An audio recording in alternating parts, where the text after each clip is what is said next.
All right, so welcome to the guest speaker series with Jason Madden. Today, we're going to be talking about feeling to heal, looking at emotional nervous system balance. So, really excited to dive into this today. Welcome, Jason.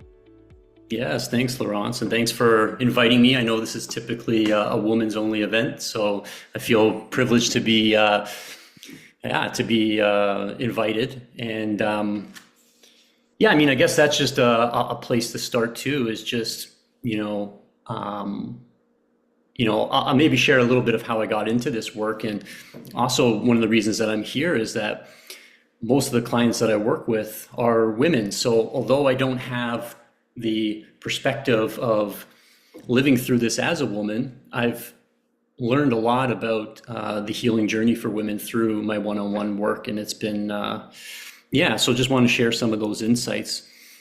And so we're here to talk about somatic healing, and probably not unlike you, Laurence. Well, I know not unlike you because we know each other from some of our paths crossing on our healing journeys. And so probably over 10 years ago now, I left the corporate world and initially was seeking a bit of health and healing.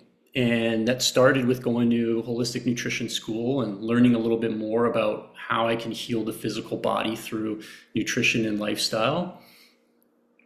But it led me further, and I started looking into, other aspects of healing that went beyond just what I was putting in my body, and started working with different practitioners and teachers and different modalities like plant medicines and breath work and ecstatic dance and all of these things. And the commonality between all of them was that there was a physical component to healing that was what we are holding on to, right? There is kind of something that needs to be expressed that is being held on to in our bodies, that there's a physiological imprint in our nervous system. And some of these practices were showing me how we can tap into that. And I started exploring that further, which ultimately led me to go even further, studying a psychotherapeutic approach called compassionate inquiry. And now leading me into the work that I do now, which I call somatic healing, which is taking the somatic therapy and some of these modalities that I've learned, as well as a psychotherapeutic approach to work with emotions, unconscious beliefs and patterns. And so when I talk about somatic healing, a lot of people, it's a new term to them. And I think the easiest way I can explain it is that somatic therapy says that trauma, emotions, triggers, patterns, they don't just happen on a mental level, right? The healing doesn't just happen through the mind. It's a body-based approach. And so unlike talk therapy that is focusing more on behaviors and thoughts, this is focusing on physical sensation, body awareness, nervous system responses. And anyone that's been on a healing journey might have run into those situations where it feels frustrating when you have all of these insights, understanding your traumas, understanding your triggers, understanding your patterns, but still repeating, still getting stuck and feeling overwhelmed and repeating the same things over and over again. And it's because it's not addressing that physiological piece of those emotional wounds don't just live as memories in the mind, they are imprints in the body. And so then we begin the process of how do we start to bring awareness to that and bring that safety to the body where we can start to process and release some of that, which ultimately leads to healing outcomes in terms of physical ailments, but also just really reconnecting us with that intuition, that wisdom of the body, kind of unloading some of that tension and all that we're carrying within our nervous system so that we can start to move with a little bit more confidence, a little bit more ease, a little bit more clarity, kind of tapping into what I call like our true essence, which is that authentic expression, that natural state of being. And maybe I'll just stop there. Yeah, So I love I'll this. just keep rambling on. I want to give you an opportunity to direct the conversation a bit. Yeah, no, I love this. And I think it's very interesting to see our journeys sort of go on a parallel, obviously in different ways. But I also, started my healing journey in nutrition, similar to Jason. We were in the same school and everything. And it's interesting to see, like, for me as well, I was in the PCOS hormone stuff and like really seeing changes with that and really passionate. But then at one point, I just sort of hit like a roadblock and like a plateau. And I started to really see, first of all, a horrible relationship with food, binge eating, emotional eating, just like very hard to get out of the cycle. That's when I started to explore like the psychosomatic approach, like mindset and like the emotions and like the inner stuff that I hadn't really looked at before, which completely changed my life. Then also aspects of mental health, anxiety, depression, I've also encountered. So this is what really led me in a nutshell, in a summary, to this deeper work. And I know for you it's a little bit different, but I'd love to know, sort of talk about like what are the signs that this could be something, that somebody needs to look at, like the somatic stuff. And, Mhm. maybe you want to also talk about like what brought you to this. Cause I know you did talk about doing the nutrition first. Like, was it like a rock bottom moment, an aha? Like, you know what I mean? Like, I'd love to hear like what sort of brought you to this awareness of like, I need to go deeper than just nutrition. I'm curious about that. Sure, yeah, I can share a little bit about that. Initially, even pursuing nutrition school was based from, physical health challenges. Having Crohn's disease since I was 16, dealing with, different things that, kind of evolved from that. Even though I had Crohn's in remission, there was still, other things going on. And so it got me fascinated about, how can I heal myself? And like I said, that started with really the physical of nutrition, herbal medicine, all of that kind of stuff.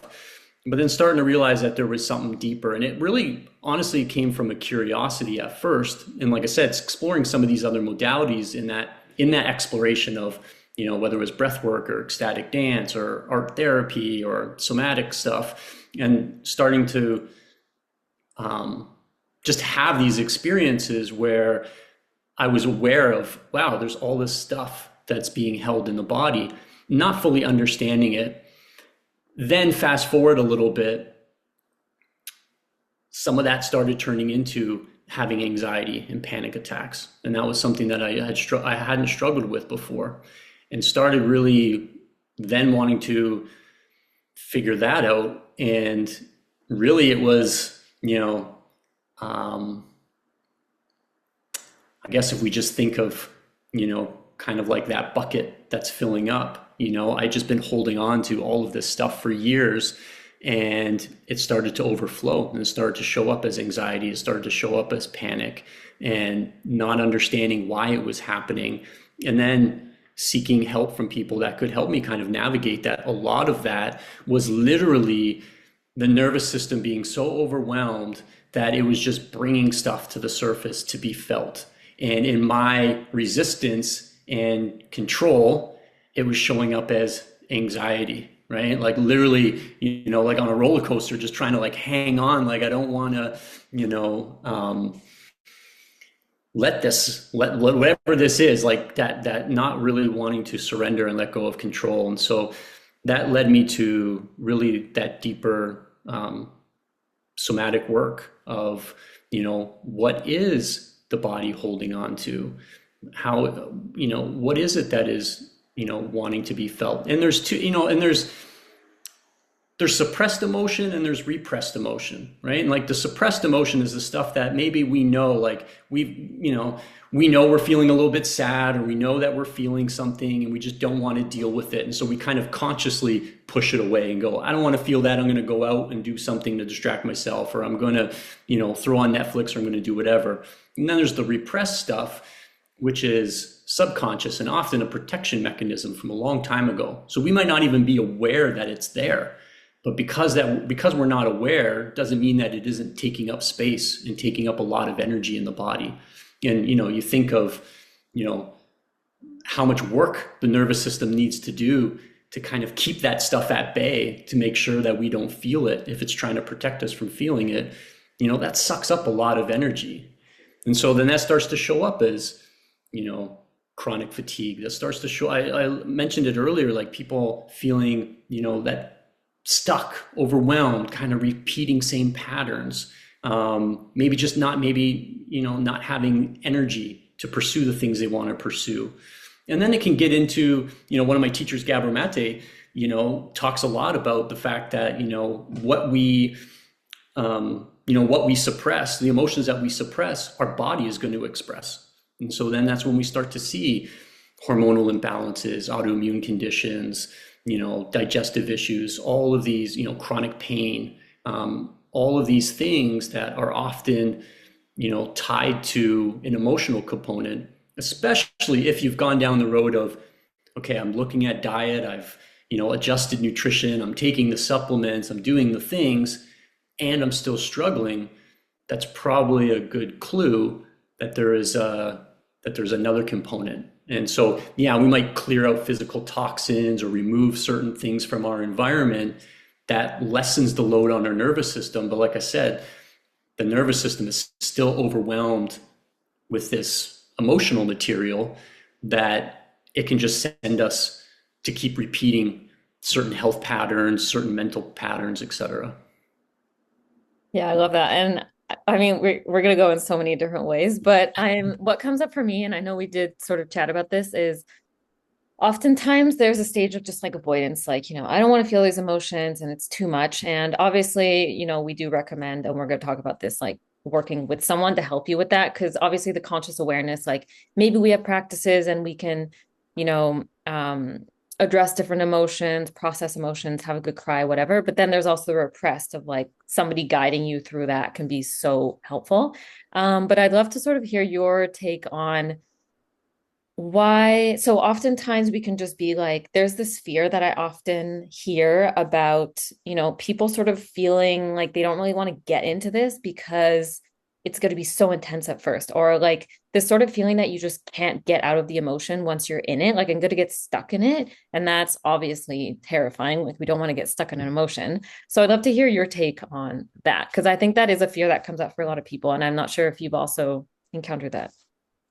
100%. And it's so interesting that we're not scared of getting stuck in like the good feelings. Like if we feel happy or joy, we're not worried about if I go into the joy, I'm going to be stuck in joy.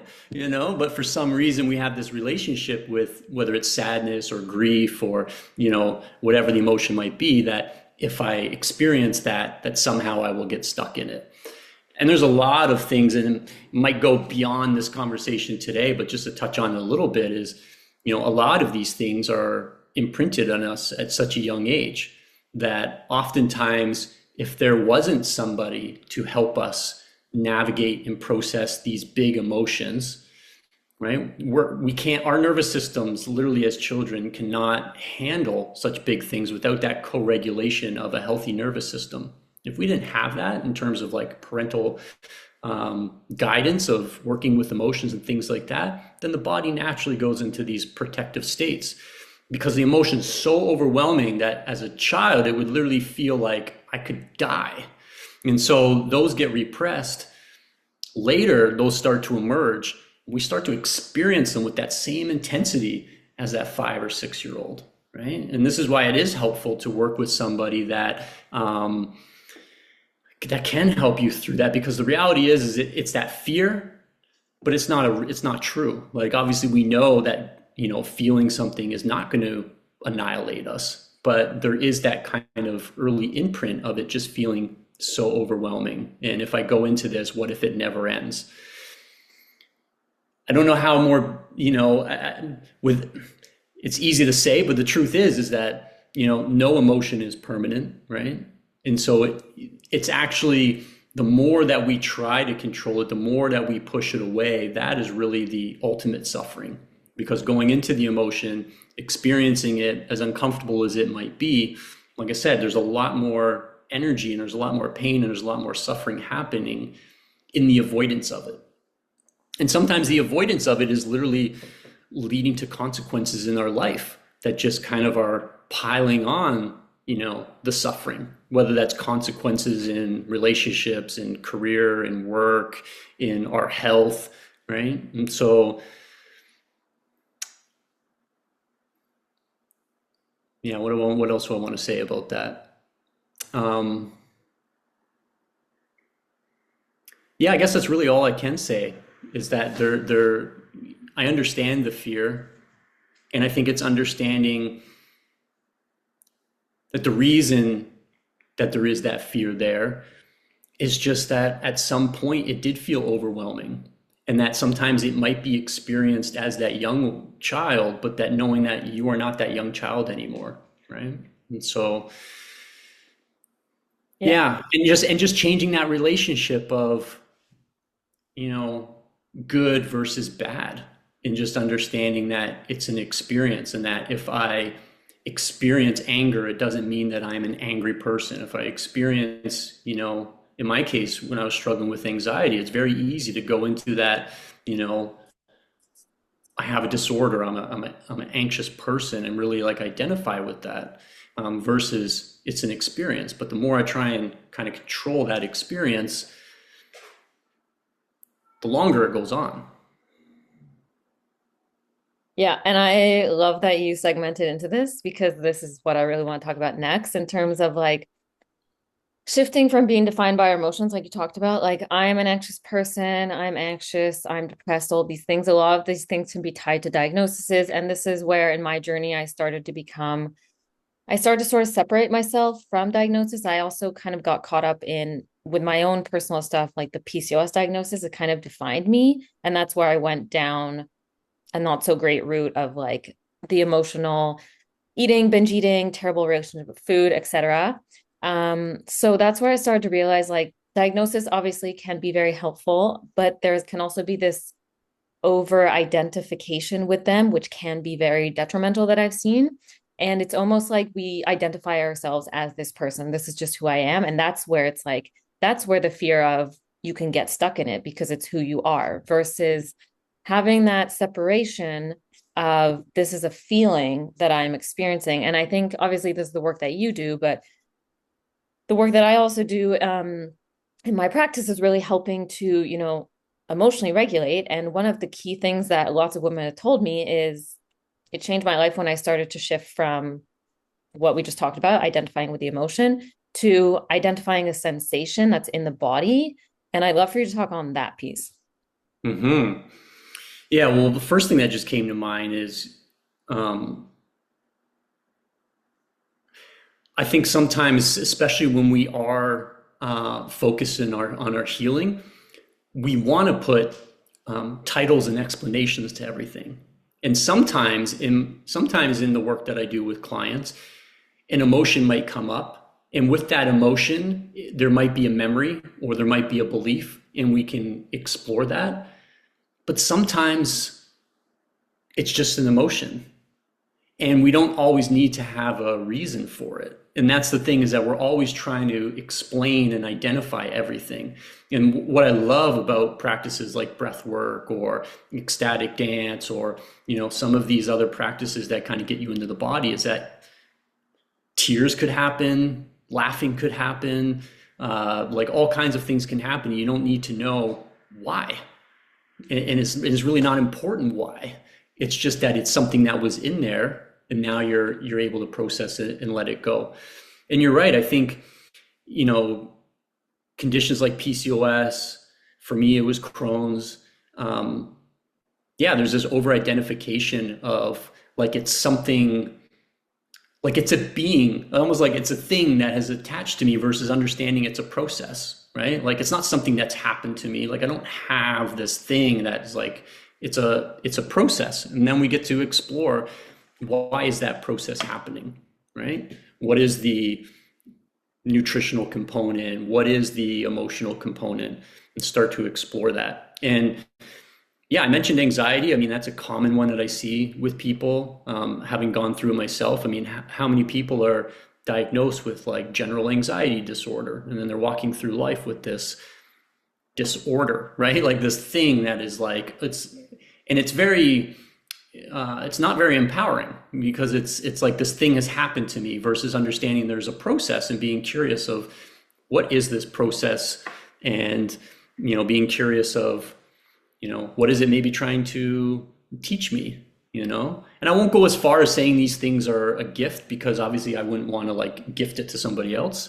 But there can be teachings in there that might be, you know, giving us clues of, you know, maybe areas that we need to look at. And so, you know, I mentioned before, you know, well, I mentioned anxiety a couple times and I mentioned like anger. I find like those two things, like people really over identify with, right? And like because like they don't want to go into it because they don't want to become that thing versus just understanding it's a process that's happening.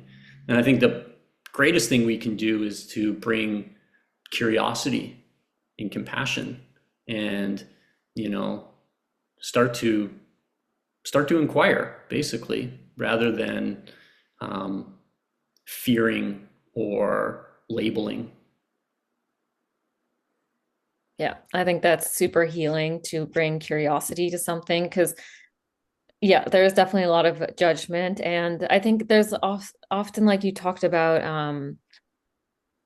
it's almost like this feeling of like something is wrong with me or my body because so we have to shut it up with a pill, whether it's anxiety, ADHD, depression, etc. Which obviously there's a time and place for everything. You know, this is an open-ended conversation, very nuanced, but it's definitely from a disempowering place most of the time. And oftentimes, like for me, I had to come to the realization of like for me specifically PCOS, but many other symptoms as well that I had, is these are just signs and symptoms from the body which we've labeled to help make sense of it because our mind constantly needs control and to feel in control. So, you know, that helps us. But it's really just the body being like, red flag, please look at me. You keep ignoring me, like all of these things. Obviously, this is where like the work that you do comes into play of like, what are the things that you have repressed or not looked at?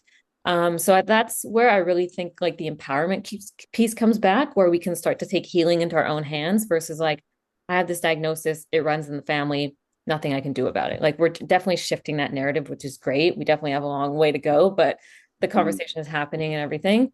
But in terms of your experience, because what I do want to mention as well, bringing you on here, like, you know, this space is for women and I'm all about women's health and empowerment. But when you did reach out, I really thought it was an amazing opportunity to bring a male perspective because not only is there healing in sisterhood 100%, but there's also healing for women when they are around men who are safe, like, you know, in healthy masculine energy and that they, you know, there is safety in the container. So I think that there is so much healing and that we maybe don't talk about as much because there's a lot of woman power going on, which is great. Let's celebrate that.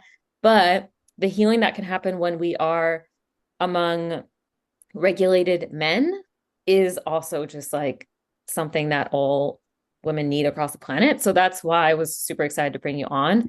And so from your experience as well, I know we talked about different emotions, but what would you see as the most common suppressed emotions among women that's really, you know, preventing them from healing? But then it's not just the physical healing. There's also like how you show up in relationships and career. Like it can affect so many different areas, right? Yeah, yeah, yeah. Thank you for that. Yeah, and it's interesting the whole masculine feminine piece. Just to briefly touch on that, like that's been a big part of my journey too. Is even healing the feminine within me, right? Which is that emotional part, which is that you know exploring, you know, yeah, the more emotional, creative side. And so I think as a society, we have gotten a little bit out of balance, both collectively and also like internally with again, how many women are living more in the masculine and, you know, so forth. So that's probably a topic for another day. Um, Anger, I've mentioned a couple times. I will say that's probably top of the list in terms of women I work with that come into work with me discovering anger, not knowing it was there prior. Um, and shame is the other one. And anger is an interesting one because, especially when we're talking about struggling with like physical ailments, and specifically, I think of like autoimmune conditions or any sort of immune dysfunction. If you think like the healthy expression of anger, right? Because anger is not bad. This is part of the issue. Again, going with that identification. If I feel anger, that makes me an angry person, aka a bad person. right? So it's like, don't even want to go there. Or when we were young, we were kind of told like, hey, our anger is not allowed, right? I think of the times like I threw a tantrum or something and I got locked in my bedroom, like it's like that's not okay. And so we kind of, suppress that a little bit and kind of suppress our own experience. But if you think the healthy expression of anger, which is different than rage, is just creating a boundary. It's basically anger is helping us decide, what do I let in? What do I keep out? And so if we think of what else in our body does something like that, our immune system. Our immune system is responsible for keeping out what is bad, and keeping in what is good, right? It's kind of that barrier between the outside world, what is harmful and what is not harmful. So we suppress our anger. We don't have a relationship with healthy anger. We don't know when to say no. We are, saying yes to things that are actually not good for us and not speaking that truth. Well, that literally has an impact on those other systems in the body, like the immune system.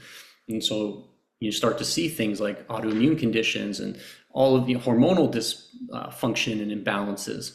And so it has a whole cascade that goes beyond just, personality, and actually has an impact on the body. So anger is a big one, and it's recognizing that it's there, and then it's creating the safety to experience it in a healthy way. And then that's where that compassion piece comes in too. Of oftentimes it's that identification of, it's somehow bad to feel anger. And when people start to develop a healthy relationship with anger, the transformation that happens is actually pretty cool. Just because of the areas of life that impacts, of being able to have more authentic expression, being able to say no, to be able to create boundaries, and yeah, so that's a big one. And then shame is the other big one. That's been a big one for me as well, personally. I think that's kind of like, all of these are obviously universal, whether you're man or woman, but I do see shame a lot in practice. And that one often stems from like all of these things, like really early childhood.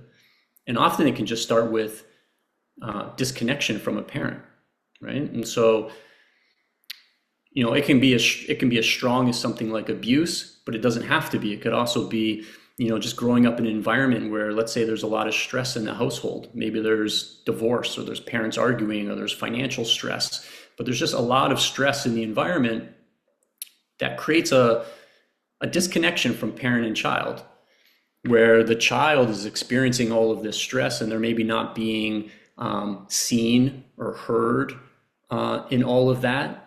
And so that disconnection takes place. And child has kind of one of two options: either feeling the overwhelming emotion of, I'm not being seen or heard or understood, or, maybe I'm unlovable, or it's my fault. And if I work harder to fix it, maybe I can fix it. Maybe that will then, give me that love, right? And think of how many people then fast forward that pattern of working hard. If I do more to be accepted, right? If I do more to be loved, if I do more to show my worth, because at the core of shame is the belief that, I'm worthless, or I'm unworthy, or, so, the kind of self-diagnosis then is we kind of unconsciously avoid shame by, well, if I just work a little bit harder, just work a little bit harder, just work a little bit harder, right? So that's a big one. That's a big one that I see. Yeah, I totally agree as well with the anger and shame. I've seen that very often. And for me, it was interesting because anger, I discovered this a few years ago. What that I was okay with other people getting angry at me, but I discovered that I felt super uncomfortable expressing my own anger because subconsciously I feared that it would push people away if I got angry. and then they would just leave and abandon me basically. So I took it on Yeah. from others, like, you're cool to be angry with me. I get it. I apologize, blah, blah, blah. But it was like, I would hold myself back from expressing that. And then, of course, that's, being suppressed. So it's really interesting to sort of discover your relationship with anger. And obviously, this is something we can all reflect on. But this, I also realize this often hides sadness because anger is usually like, the emotion that most people feel more okay with. Sadness is like, like it's a little bit more uncomfortable. Obviously, everyone's a little bit different, but often I do find anger is sort of like on top of sadness, and then the sadness Mhm. will come out. But yeah, this comes back to learning that most emotions that are negative are not okay. Like this is sort of like the past generation, and I'm so glad that, this generation is creating a different narrative. But I think what also is the issue is that we were, first of all, we're taught that it's not okay. So there comes the shame. How you don't cry, little boys don't cry, or whatever it is, the whole Mhm. narrative with that. And the whole thing with like be a good girl and that whole good girl syndrome. So that's number one. And then not actually told how to express it, how to process it. So this is where, the work with like the work that you do, it's amazing because it's actually showing people how to process their emotions guided and then also, by ourselves because we can do both. Mhm. And I found that the shame is a lot, especially with women around the body and then sexuality. Obviously, like, lots of topics that we don't talk about: money, body, sexuality, all of these things. So it doesn't surprise me. And I know that Gabor Mate talks a lot about this, and I'd love to hear if you have anything else to say about it in terms of why are autoimmune diseases and chronic diseases more prevalent in women. And I know that he talks about this being the reason, right? Yeah, well, you kind of just said it, right? Like and that's kind of what I was alluding to with the anger piece too, right? You said it perfectly. Like often women are, um, I mean, I guess it's people pleasing, but that idea of like, I don't want to, I don't want to upset someone, right? Women are often in roles, in family and work, just socially, where they're responsible for taking care of a lot of people, taking care of everybody else, and oftentimes it's everybody else is taking a priority, right? But that's kind of been the conditioning for a lot of women is like put, everybody else first. And so, that is creating again that dysfunction that goes, beyond just personality and behavior, but it's um, you're breaking kind of your own trust, and that has an impact on the body. And so if I'm not saying no when a boundary has been crossed, or I'm not, standing up for myself, well then again, like the immune system and all of these things like that has an effect as well. And so you do see things like autoimmune, and that's why I don't think there's a coincidence that autoimmunity is a lot higher in women, and that also see that there's a lot of unexpressed anger in women. I think those two go hand in hand. You mentioned the shame, and there's no doubt that that's another big piece. But I think it's just yeah, you can trace it back to kind of the conditioning of what the role and responsibility is for a woman in a family environment or in a social environment. Yeah, 100%. And I'd love to sort of shift the conversation to like, what does the work look like? Because there's so many different things. Like we talked about somatic healing, that can look like co-regulation, self-soothing, nervous system regulation, parts work, like so many different things. And obviously there could be different practitioners and different modalities and breath work and all of these things. And I'd love to hear a little bit more about like the approach that you take, sort of your experience with that, what you recommend. And if someone's sort of like, where the heck do I even start? Like, what would you also say to that? Hmm. Well, in terms of a place to start, I mean, if you're up for it, we can do like a quick like 2 minute or less practice right now. Yeah, So let's do it. yeah, so we'll just do kind of a gentle breath work, 3 rounds of what I call 5-5-5 breathing. So basically, what we're going to do, if you're comfortable, close the eyes or just have a soft gaze down, and then we're going to deep breath in through the mouth for 5 seconds. And then we're going to hold the breath at the top for 5 seconds, and then a long exhale for 5 seconds. Now, don't worry, you don't have to keep count. I will do the counting for us. Yeah, and then we'll kind of take it from there. So maybe just making any adjustments you need to make to find a comfortable seat, and then gently closing the eyes or soft gaze down. And then just an exhale, emptying the lungs to start. And then we'll do a deep breath in.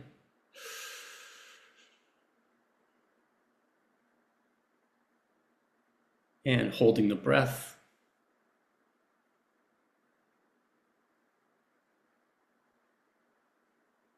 And exhale. Really focusing on the exhale of letting all the air out of the lungs. And then deep breath in.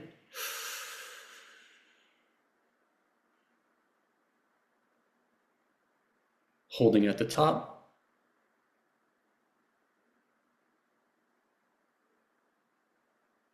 And long exhale.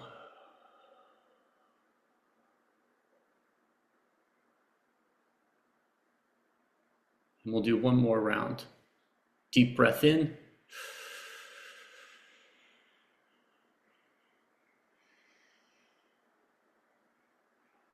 Holding at the top.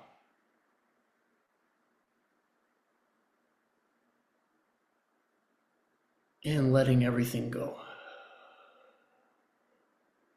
And at the bottom of the breath, just staying here for a moment, keeping your eyes closed or your soft gaze down. Letting your breath return to normal. And just doing a gentle scan of the body. Just noticing if there's any physical sensations.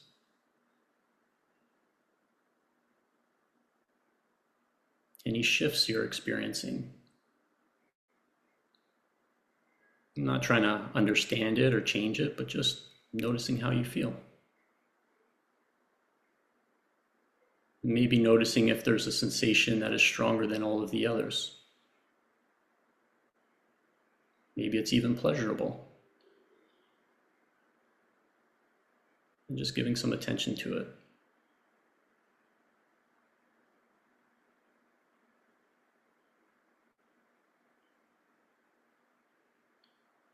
And maybe noticing what the temperature of the air in the room is. Maybe feeling the clothes on your skin.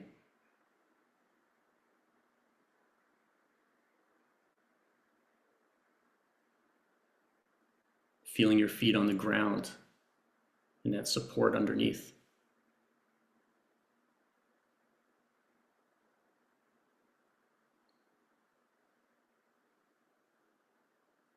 And if you start to get lost in thought, then just bringing your attention back to the breath.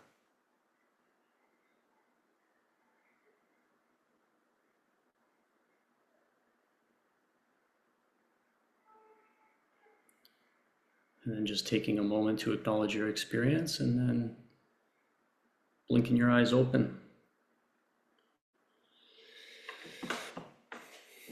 Yeah, so that's like an example of like maybe, one example of what I might do at the beginning of a session.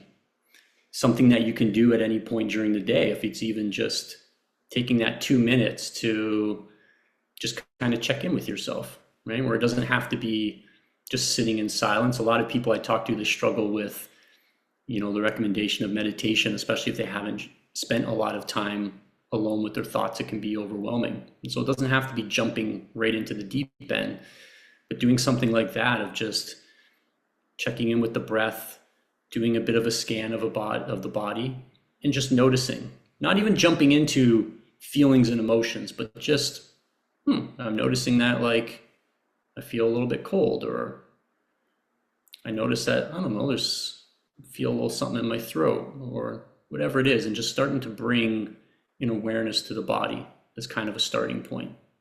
And then getting into more of the Taylor Swift says shake it out. I always say, or she says shake it off. I always say shake it out. Like anytime I'm feeling, where I'm trying to get a task done and I keep getting distracted, or I can't decide what I want to do, or whatever, that kind of feeling of stuckness. It's like putting on a song and just like shaking out, intuitively moving the body, which literally is just discharging, you know, the energy. And sometimes that's all we need to do is just there's energy that needs to move. We're energetic beings, right? And so we can sometimes just get a little bit stagnant and move things. So those are kind of like gentle places to start. And then, guided meditation, and then getting a little bit more into, if someone is recognizing that, hey, like I do feel that there's probably an emotional component and I'm not really sure where to navigate it, then that's where working with somebody, at least initially, to start to, be able to have that kind of build that safety within yourself. And then that can kind of further your own personal practices as well. So much of our pains or our patterns or our traumas have come in relationship. Everything that we've been talking about, whether it's parental stuff, relationship, like all these disconnections and painful moments happen in relation to others. And so I think a lot of the healing is in relation to others. And that's why finding a practitioner you can work with, where you can um, have that safe kind of guidance. That's a big part of the healing. We're not meant to do it alone. I think that's a common misstep in healing as well, is like I'm going to go off and I'm going to sit in a room by myself and like figure this all out, and then I'll reemerge into the world when I'm ready and I'm fixed. And so much of the healing happens in community, or happens with another person being able to show us that not only are our emotions acceptable, but they're also not scaring the other person or freaking the other person out, or like, making them shun us. And I think that is so much of what is part of our wiring too. You mentioned, Laurence, about, your own personal experience of like not wanting to show anger because, hey, like there's a fear that might push people away, and like I want to stay connected, right? And so we have these attachment relationships where, we've learned at some point, yeah, if I show this emotion, maybe I won't be accepted, and that's scary. So going into a professional setting where, you can start to reframe that, and your body and your system can experience that in a different way, is a big part of it. Yeah, I love that. It really comes down to a lot of these attachments that we have developed over time, especially in childhood. And I think, as you mentioned too, especially during the meditation, for me, it was really coming back to that reconnection with the body of like, what is actually going on here? Because we're so conditioned to live in the mind, like, what's on the to-do list? What do I have to do next? And it's just like we're cut off from here down. And no wonder our body is like trying to shove signals at us and like, wave the red flag, because we're just like, don't want to look at it. So it's really that reconnection of like what is here right now, and just, reconnection to the present as well. Because yeah, no wonder we have, an epidemic of anxiety and all of these things, when we're always constantly worried about the future and thinking about the past, and we just can't be here now, right? So many of those practices you mentioned, I think, are really great for that. And then obviously it's an experimentation with like what works for you, what phase of your journey are you at? I've done 1 hour of silent meditation, but I didn't start with that. It was like 5 minutes guided breath work, I think, is also great because it changes that physiological state, and you have something to sort of hang on to, versus like, I'm just gonna sit in these thoughts of mine in my mind. And I also really like that you mentioned the relationship piece, because that's also something that I fell into on my healing journey, where it was like, I'm just going to shut myself in my room and journal all of these things, and, microdose and all of these things. And sometimes there's a time and a place, but I really wouldn't recommend it. I really wouldn't recommend it, because we also see that isolation is one of the biggest killers, let's be honest. They're Mm-hmm. really showing that, that is something that's going to highly impact our longevity, our quality of life, our health, etc. And like you said, it really does, the healing does happen in community and in relationship, and in that co-regulation as well. So I think that's a piece of it. Like we're not meant to do it alone. And, sometimes there is this sort of narrative around like, you just got to like figure it out, like man up, like whatever, get over it. And I don't think that has been helpful. So I think we're really just relearning all of this stuff, and healing really is not linear. And I'm still doing the work. I'm still going to like a somatic counselor, and I'm obviously gone through my own journey with that, but I don't think it ends. But that's also not something that's a bad thing either. Totally. And you touched on like I think one of the core traumas is like, and what have we been kind of talking about all along is, certain emotions, if I'm feeling a certain way, I'm not accepted, right? An example of like a child, like, hey, I'm angry, hey, time out, go into your room. Or this belief that if I'm not the best version of myself, that like, I have to kind of keep that from everybody else, right? And so it's like almost reinforcing a core trauma if we're trying to do all of the healing alone. It's just that like, I'm not good enough to be in the presence of others until I am, whatever that bar we've set. Once I've reached this, then I can, show myself to other people. And so I think, yeah, that's why it's a big part of the healing too, is understanding that, you can be accepted as you are, but you have to teach yourself that is a possibility and that's a safe thing.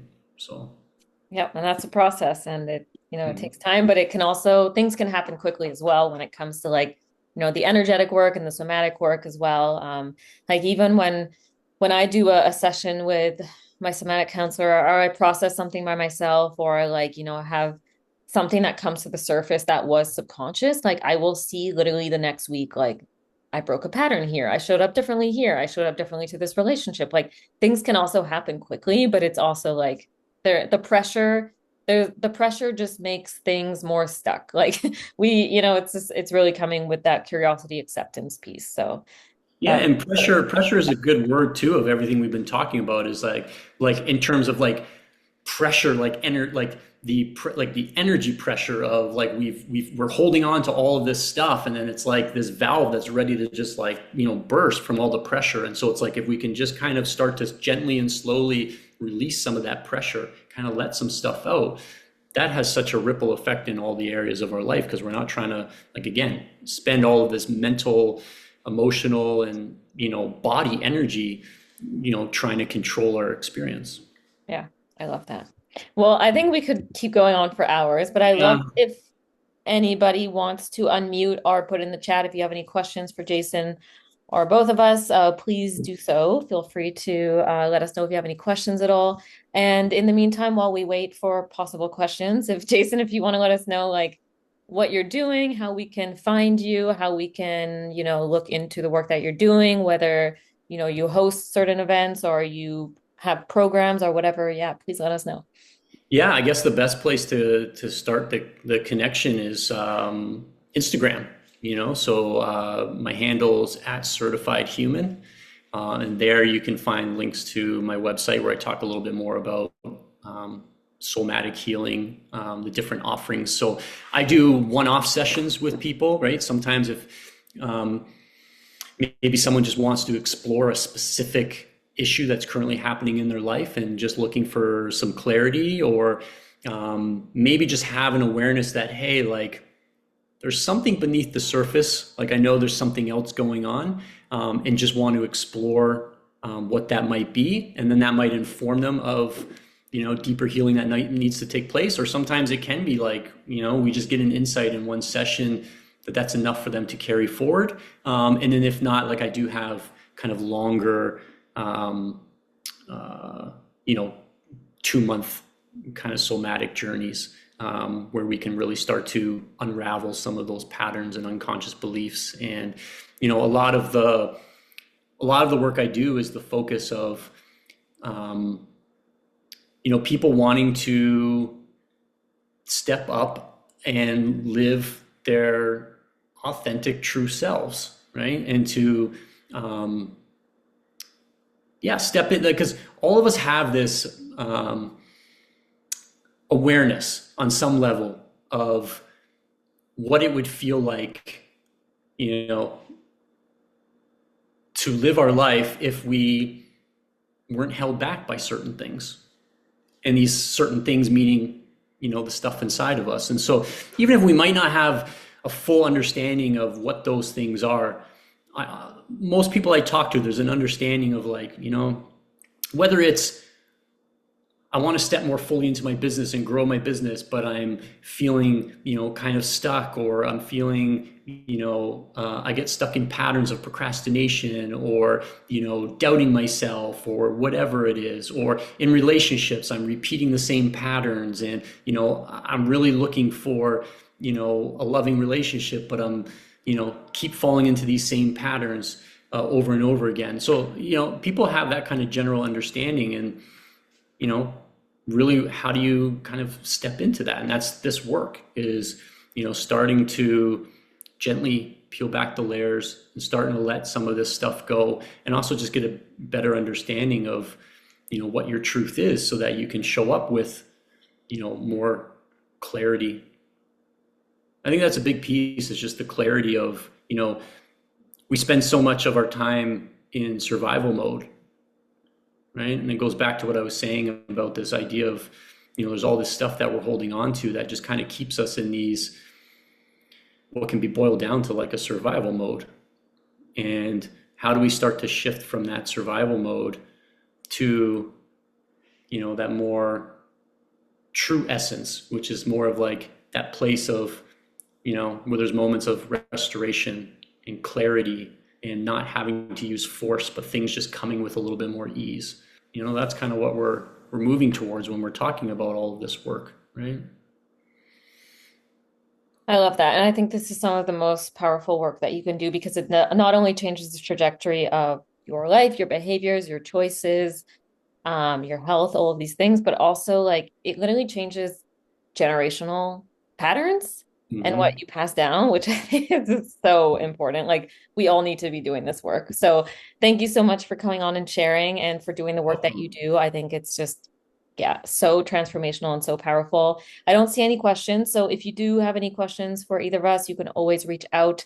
If you don't want to, put it in the group. Otherwise, yeah, I will put all the links for you in all of the places, the YouTube podcast, so that people can check you out. I definitely recommend following Jason. And if this is something that calls you to explore further, yeah, I would definitely encourage everyone to go check out your work, because this is so powerful, and I think you are amazing at what you do. So thank you so much for coming on and for Thank having you. this conversation with us. Yeah, thank you for the invitation, Laurence.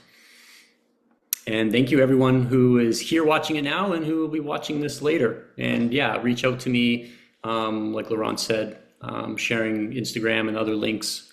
Feel free to connect, and happy to always have conversations about this stuff and take it from there.